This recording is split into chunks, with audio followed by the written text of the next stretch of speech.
இங்க இருந்து அனுப்புனது 10 லோடு. அதுல உன்னை வேற பக்கம் அனுப்பிச்சிட்டியா? அண்ணடா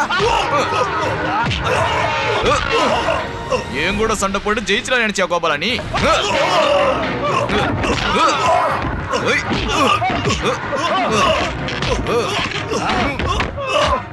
ஒன்றும் ஒண்ண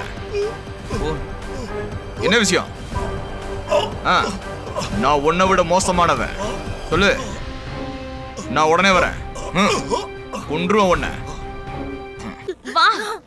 இன்னைக்கு போய் நான் பண்ண போற வேலையினால அவனுக்கு என்ன ஆக போகுதுன்னு மட்டும் பாரு. டேய், இந்த ஒரு வார்த்தை போதும்னா இங்க பாருங்க, சும்மா இந்த மாதிரி கோவப்பட்டு எதுவும் ஆக போறது இல்ல. அத பூரா வெட்டி எறிவோம். உங்க மாப்பிள்ள சுதாகரனோட பொலிட்டிக்கல் பிரெயின் இருக்குல்ல, அதான் மூலதனம். போய் வேலையை பாருங்க.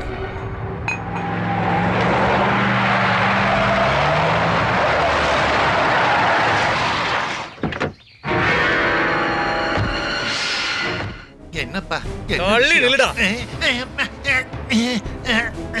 ஐயோ, என்ன நடக்குதுங்க? என்ன நடக்குதுங்க?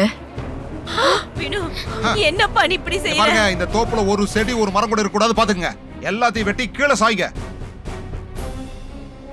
கடவுளே, பெரியம்மா கிட்ட தண்ணி வைக்க சொல்லுங்க, எங்க மூஞ்சில ஊத்துறதுக்கு. வினு, நீங்கெல்லாம் அண்ணன் தம்பிங்க தானப்பா. வெட்டுறா, ஒண்ணும் விடக்கூடாது, எல்லாத்தையும் வெட்டிடா. வேணாம்ப்பா, வேணாம் சொன்னா கேளுடா. வேணாம்ப்பா, ஐயோ. ப்ளீஸ், வேண்டாம்ப்பா. நிறுத்து. சொன்னா கேளுங்க. யார் நீங்களா?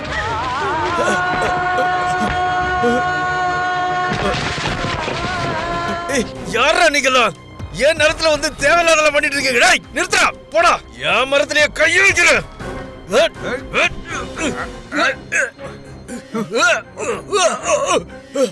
பின்னு, வேண்டாம், செய்யாத. இதெல்லாம் நம்மளுக்குள்ள செஞ்சுக்க கூடாது. ஏதோ கோவத்துல நீங்க பண்ற இந்த காரியம் எங்களை மாதிரி ஏழைகளை பாதிக்குது.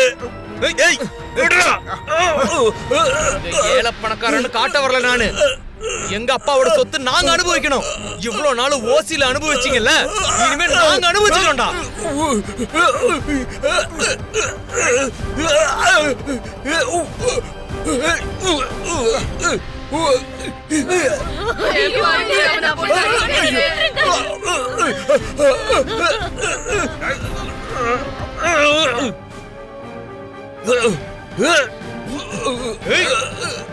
விடக்கூடாது.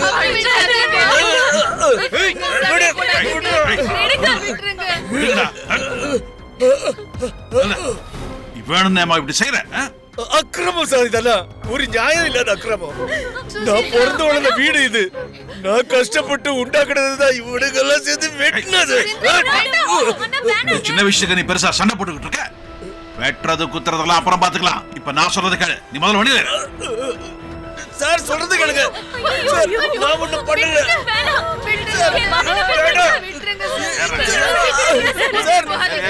சொல்றது கேளுங்க சார்.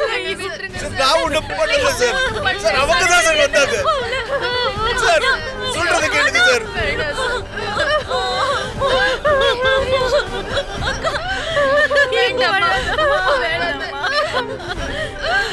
சொத்தெல்லாம் எங்க அப்பாவோடது. அதுல யாருக்கும் ஒத்த புல்லு கூட உரிமை கிடையாது. அம்மா சொந்தக்காரங்கன்ற பேர்ல எங்க அம்மாவோட ஏமாளித்தனத்தை பயன்படுத்தி இத்தனை வருஷம் இந்த வீட்டுல இவங்க குடி இருக்கிறாங்க. காலி பண்ண சொல்லுங்க. அவன அடிச்சு இன்னைக்கு விடு. அமைதியா இருங்க. விடு, சொன்னா கேளுங்க. உட்காருங்க, ரிலாக்ஸ், உட்காருங்க. ஆதாரங்களும் சாட்சியங்களும் எங்களுக்கு சாதகமா தான் இருக்கு. கேஸ் நடந்து ஆகணும். அதுதான் எங்களோட முடிவு.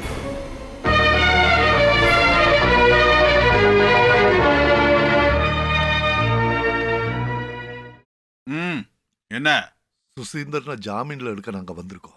ஓஹோ, அப்ப உங்க சப்போர்ட்ல தான் இவ்வளவு ஆடுறானா? சார், இந்த ஊருக்கு புதுசுங்கிறதாலையும் இந்த ரெண்டு குடும்பத்தோட பேக்ரவுண்ட் தெரியாததுனாலையும் தப்பா நினைச்சிட்டீங்க. இல்ல யாரோ தப்பா சொல்லிருக்காங்க. யோ நடக்கறா, இது போலீஸ் ஸ்டேஷன். உன் நாடக கம்பெனில இங்க வந்து நடிச்சு ஏமாத்துறதுக்கு. மத்தவங்க முன்னாடி நீங்க தேவையில்லாம நடிச்சு நாடகமெல்லாம் போடுறீங்க. அதை நம்ப வேற வைக்கிறீங்க. அதான் நடிக்கிறது. இந்த போலீஸ் ஸ்டேஷனுக்குள்ள வந்து நாடகம் போடுறதெல்லாம் நீங்க தான். சொத்தெல்லாம் உங்களுக்கு தான் சொந்தம்னு பொய்யா கம்ப்ளைண்ட் பண்றீங்க. நிறுத்தியா? நீங்க ரெண்டு கூத்தாடிகள் வந்து இங்க நாடக வசனம் பேசினா அதை பார்த்து நாங்க கை தட்டி ரசிப்போம் நினைச்சியா? வேண்டாம் வேண்டாம், அவர் மேல இது ஒண்ணு சண்டை போடுற இடம் கிடையாது. நிறுத்துறதா? இப்பதான் ஆரம்பிச்சிருக்கு. சும்மா விட மாட்டேன். வாடா.